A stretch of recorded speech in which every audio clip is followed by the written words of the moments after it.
There seems to be an endless fascination with the world of fairy and its inhabitants. Fairies appear in myths and folklore around the world, and have done so for as long as we have evidence of people telling stories. The term fairy is a general word that can describe any being that is not clearly categorized as an angel or demon, and usually not a human ghost, although there is some crossover between the dead and fairies. There are different theories about the physicality of fairies, with some people believing they are entirely incorporeal, while others see them as having physical bodies. We tend to believe both are true.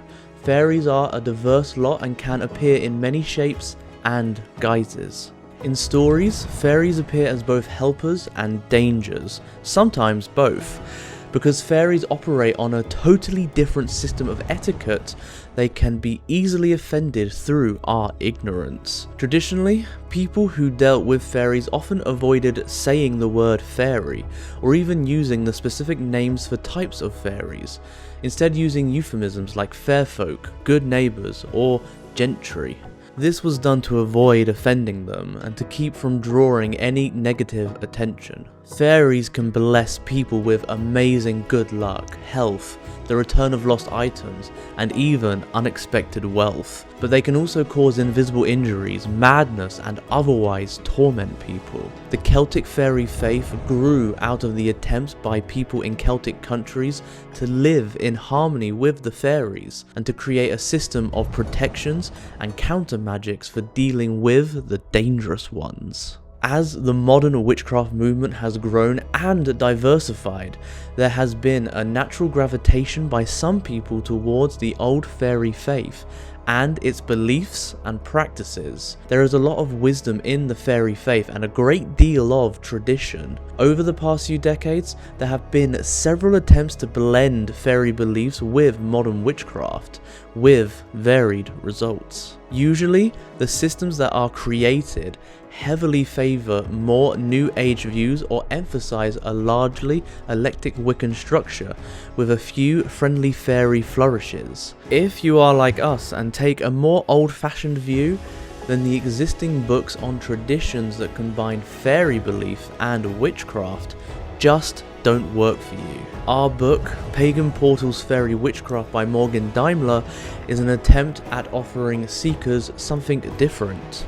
Something closer to the old fairy faith, but with modern neo-pagan aspects. So, in a broad sense, what is fairy witchcraft? The short answer is that it's a term used to describe any type of witchcraft that includes or focuses on the fairies. The long answer is that there are many different types and varieties of fairy witchcraft to be found, often reflections of a single individual's practice and opinions. Almost all of these are modern adaptations or creations. Arguably, only practices like British cunning craft or the Irish fairy doctors could be seen as a continuation of older fairy witchcraft. Most modern types, including what you'll find here, are attempts to synthesize the old fairy beliefs with neo-pagan witchcraft. Some types will use a very narrow view of fairies, while others take the wider view. This leads us to ask, what are fairies? Fairy is a catch-all term for any otherworldly being, excluding angels and demons, and usually excluding human ghosts, although humans can sometimes be among the ranks of the fairy. Fairies are called different things among different cultures, but we will use the term fairy here for simplicity's sake. Fairies existed before people, and as beings are usually more powerful than people, which is why it is wise to keep on their good side. Morgan Daimler personally rejects the idea of fairies as spirit guides in the general sense, or benevolent beings, and sees them instead as encompassing a wide range of beings with a wide range of motives, inclinations, and reactions to humans. Fairies can include everything from tiny garden spirits to human-appearing demigods. They may be purely energy beings, or they can be flesh and blood. They can be kindly inclined towards us, or see us as a tasty snack. They may live in our wild or in our homes. Basically, they are as diverse a group as you can imagine. Fairies can use their magic to influence us for good or ill by changing our luck, our health, or using glamour to mislead us. And just so we're clear, a quick definition of witchcraft. Generally, witchcraft is a collection of practices designed to use folk magic to influence life. Witchcraft can also be practiced as a religion in its own right, when different neo-pagan beliefs are incorporated into it. Putting together these two, we get Fairy Witchcraft. But what exactly is it? The Fairy Witchcraft you will find here, in our book Pagan Portals Fairy Witchcraft by Morgan Daimler, is a way to bring the old fairy faith ways and beliefs forward into a modern neo-pagan context. The fairy faith is a belief system that transcends religion and so can be followed within any religion. However, it may be uniquely suited to combining with paganism. When a neo-pagan witch chooses to follow the fairy faith and blend the two together, the result is a new system, which we are calling Fairy Witchcraft, which uses elements of the beliefs and practices of both to create a whole. It is a way not to just honour the fairies, but also to connect to them and to the otherworld on a deeper level. With that said, what makes Fairy Witchcraft different from other types of neo-pagan witchcraft? In many ways, it is the same. However, some of the basic tools used are different, such as the Fairy Stone, and it has a much stronger emphasis on practices associated with British hedge witchcraft or cunning craft, such as crossing the hedge, spiritual journey work, partnering with spirits, in this case fairies, healing, making offerings, and connecting to the otherworld in general. Circle casting is sometimes used, but the purpose is slightly different, and so is the ritual structure. When it comes to holy days, are there any specific to Fairy Witchcraft? Fairy Witchcraft follows the same 8 holidays as mainstream neo-pagan witchcraft,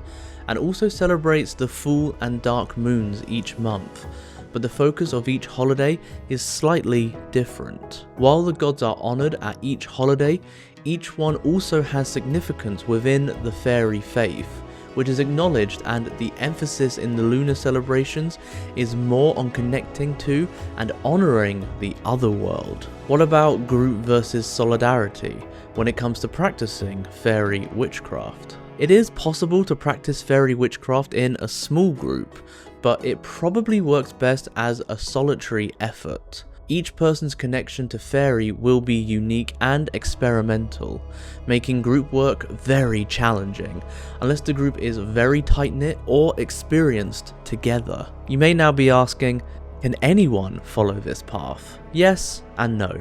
Anyone can choose to follow the path of Fairy Witchcraft, but whether or not the fairies will respond is impossible to say. Some people spend a lifetime trying to nurture a relationship with the fairies and never get any response, while others would just as soon not have anything to do with them and yet are always surrounded by spirits. There are 2 parts to being a witch on the fairy path. One is to include honouring them in your practice, but the other is to actively interact with them in your magics. The first is possible even without fairy attentions, but the second can never be achieved without a reciprocal relationship.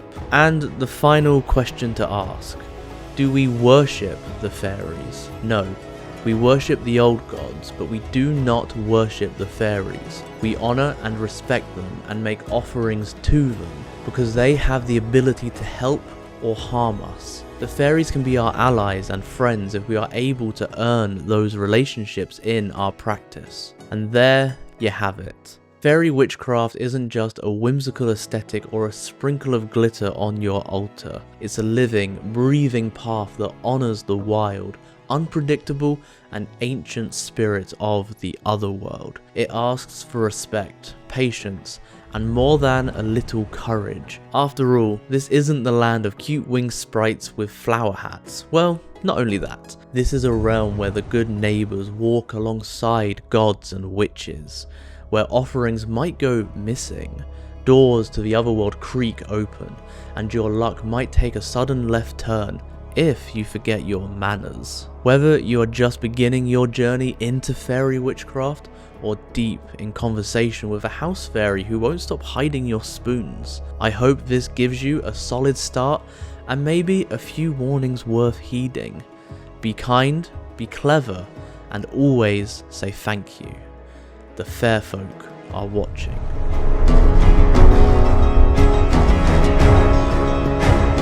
You've had the primer, time to dive deeper into fairy witchcraft, and we have just the book for you, Pagan Portal's Fairy Witchcraft by Morgan Daimler, who also provided the words for this video. We have many other titles from Morgan all about fairies, such as Fairies, Fairycraft, a new dictionary of fairies, fairy queens, travelling the fairy path, 21st century fairy, fairy, living fairy, paid with a kiss, Celtic fairies in North America, and even more. Just head over to our website to discover all of them.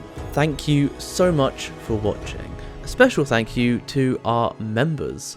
You too can become a member and gain early access to videos just like this one, as well as the Pagan Portal podcast. Subscribe for weekly content, ring the bell for notifications, and we will see you next time.